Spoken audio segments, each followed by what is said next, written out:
Spirit Airlines shut down. Let's check out some highlights from the great Spirit Airlines. Go suck another dirty dick.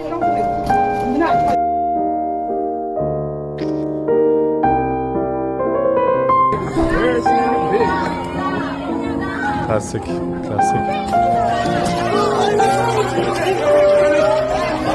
Fuck out of here, you dirty bitch. I'm not dirty. Yes, you are.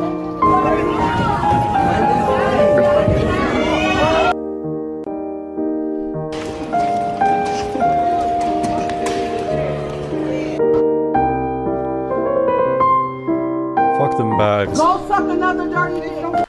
That shit bad. I guess that might just be America in general, at least from my perspective. I'm from Europe. It's always sad when a company goes bankrupt, people lose their jobs, and of course people who paid for the tickets, I would not count on getting your money back. But to be honest, sometimes a bankruptcy is required, or it's just inevitable. Spirit Airlines has made a loss for a long time, at least till 2021, and I think it has made a loss until from 2019 onwards. And what they basically do, if you don't know, they give really, really low fares and try to sell all the extra stuff like better seats, more luggage, etc., etc.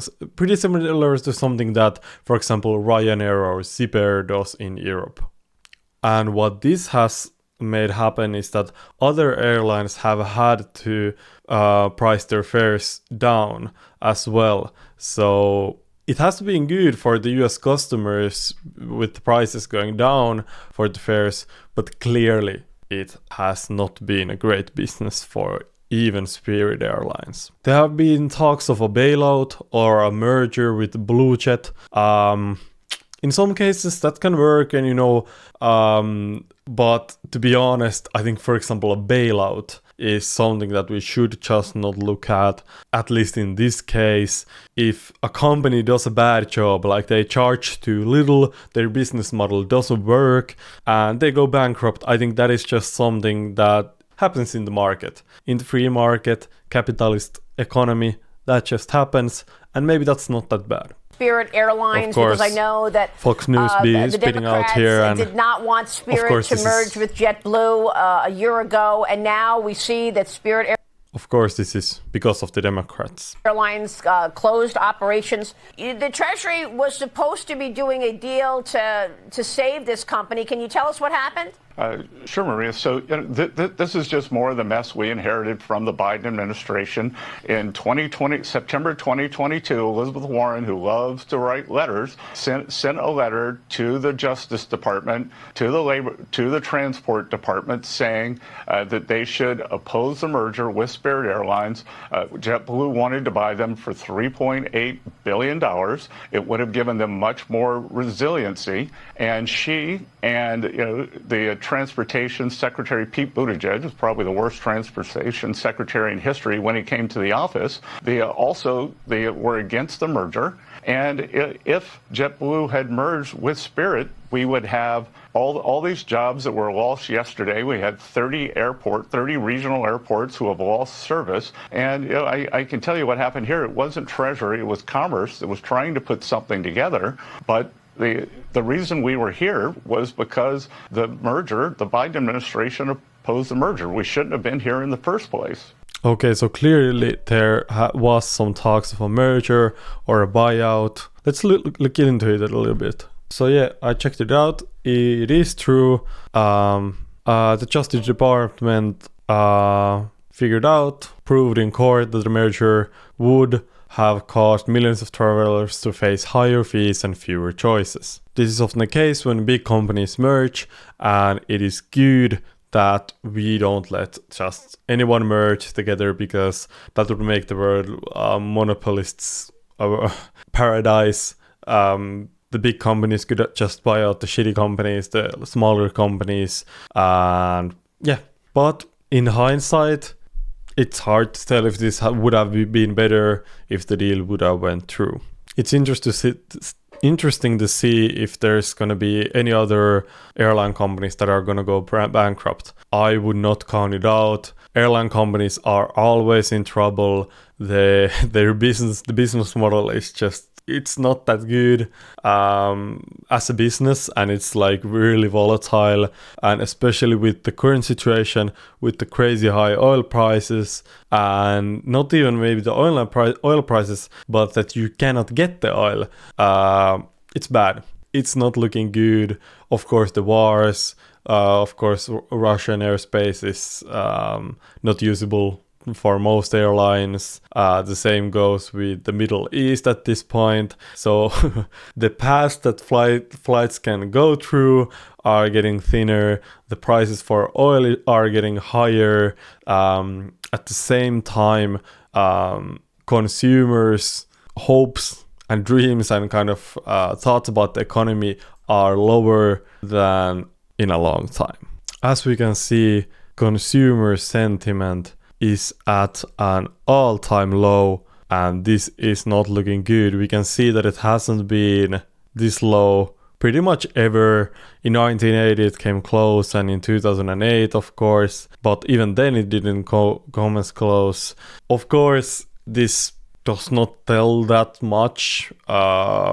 It's just consumer sentiment, but consumer sentiment is a really bad precedent for what's going to happen in the economy in the few next years. Because if you know anything about economics, if people are not happy, if people don't think the economy is doing well, they're going to save more of their money, they're not going to buy things, they're going to hold on to their money, they're going to try to kind of not take risks, for example. And this causes, of course, when they don't go shopping clothes, when they don't go on a trip, this causes businesses to lose revenue.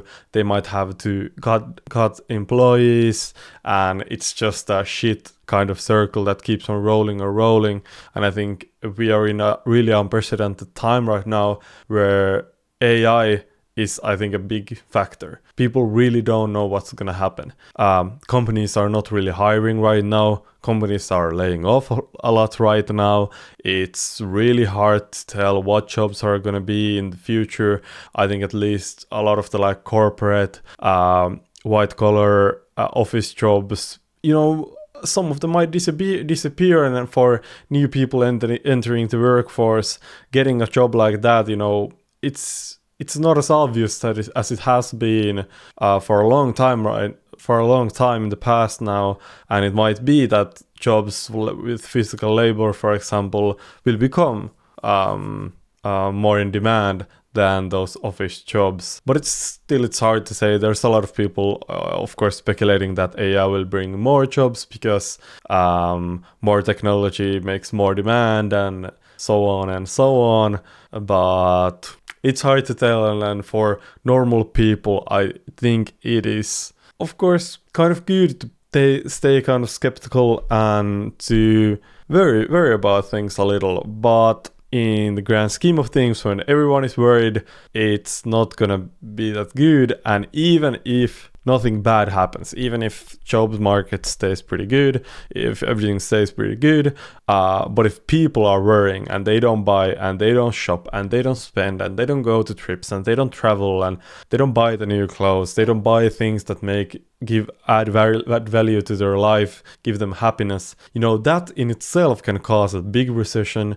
It's not gonna be great, but I think it's important to stay positive at these times. AI is a revolutionary technology, and if you're a young man like myself, and of course when you're watching this sort of content, I believe that you are at least somewhat interested in educating yourself and learning these tools, learning to be better, and that is the key. And I think AI will allow the younger generations to build new great things. It will allow for efficiency in governments. It should allow for efficiency in businesses, but it's really hard to tell whether we're going into a direction of people living pretty much for free because everything is automated and everything is pretty cheap, or if we are going to live in a world where everything is automated, but it's automated by the few rich people who they enslave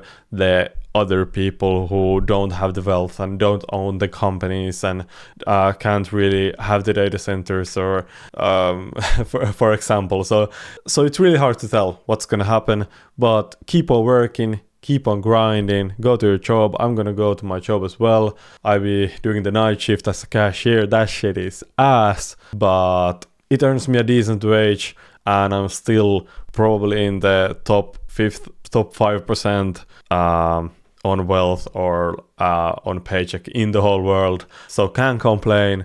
I got it good. You probably got it good as well. If you're watching YouTube, you're probably doing okay, and there's no big problems right now. Invest, do diversification, don't take too much debt, don't take too much leverage. I've been reading a lot on like financial history and all these crashes, and there's just so many of them, and there's a lot of things that can happen. The shit can hit the fan quite fast. So it's just important to have fun, live a great life. That's about it. See you again, hopefully next week. Bye.